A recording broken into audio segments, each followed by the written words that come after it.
बहुत समय पहले की बात है। उत्तर प्रदेश के मथुरा जिले में राधा रानी के जन्म स्थान बरसाने में एक धनवान सेठ जी रहते थे। सेठ जी के 3 बेटे और 3 बहुएं थी। सेठानी जी का काफी समय पहले देहांत हो चुका था। सेठ जी के पास सुख समृद्धि और धन सब कुछ था। बस सेठ जी के पास एक चीज की कमी थी, उनकी कोई बेटी नहीं थी। एक बार सेठ जी के घर एक संत आए तो सेठ जी ने उन्हें अपना दुख बताया। महात्मा जी, मेरे पास सब कुछ है, बस एक बेटी की कमी है। जीवन में जिस भी चीज का अभाव हो उसका स्थान भगवान के भाव को दे देना चाहिए।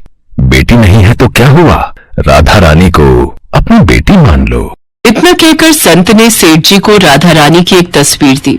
सेठ जी ने वो तस्वीर अपने कमरे में टांग ली। अब सेठ जी सोते जागते उस तस्वीर को निहारते, सुबह शाम उससे बातें करते, उन्हें भोग लगाने के बाद ही भोजन करते थे। ऐसे ही कई दिन बीत गए। सेठ जी के जीवन में बेटी का अभाव दूर हो गया था। एक दिन सेठ जी अपनी दुकान पर बैठे थे, तब घर में महिलाओं को चूड़ी पहनाने एक मणिहारिन आई। सेठ जी की तीनों बहुओं ने चूड़ी पहन ली और घर के भीतर चली गई।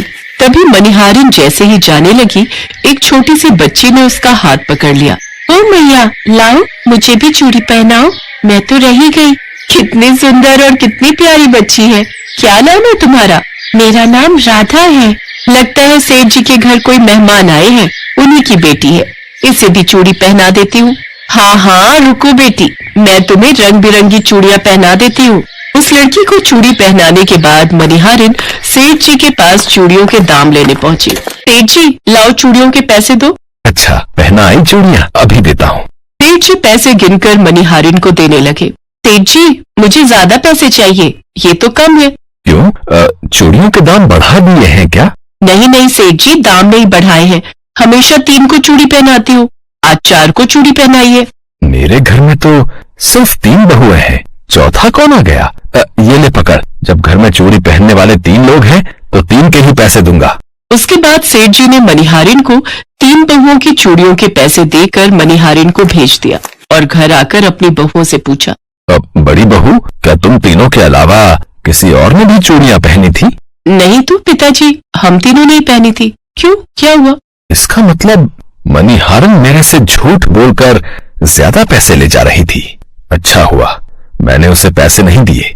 लाओ लाओ बहू, भोजन ले आओ। राधा रानी को भोग लगाकर मैं भोजन कर लेता हूँ। सेठ जी ने राधा रानी को भोजन का भोग लगाया और स्वयं भी भोजन खाकर राधा रानी का नाम जपते हुए सो गए। उस रात सेठ जी के सपने में राधा रानी आई। वे बहुत उदास थी, उनकी आंखें नम थी। बेटी, क्या हुआ, तुम क्यों उदास हो?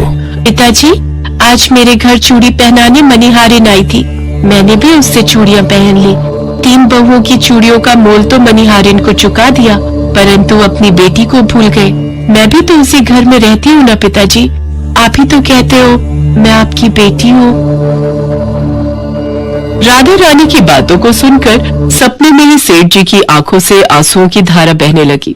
अगले दिन सुबह सुबह सेठ जी मणिहारिन के घर पहुंचे और बोले, मणिहारिन, तेरा भाग्य तो संत महात्माओं से भी बड़ा है। मैंने श्री राधा रानी को अपनी बेटी माना है, लेकिन अभी तक इन आंखों से उनके दर्शन नहीं हुए और तुझसे वो चूड़ी पहन गई। सेठ जी ने मणिहारिन के चरण पकड़ लिए। तुमने मेरी बेटी को चूड़ियां पहनाई है, जो मोल लेना है ले लो। सेठ जी की बातों को सुनकर मणिहारिन की आंखों से आंसू गिरने लगे। सचमुच वो मणिहारिन बहुत भाग्यशाली थी, जो उसे श्री राधा रानी को चूड़ी पहनाने का सौभाग्य प्राप्त हुआ।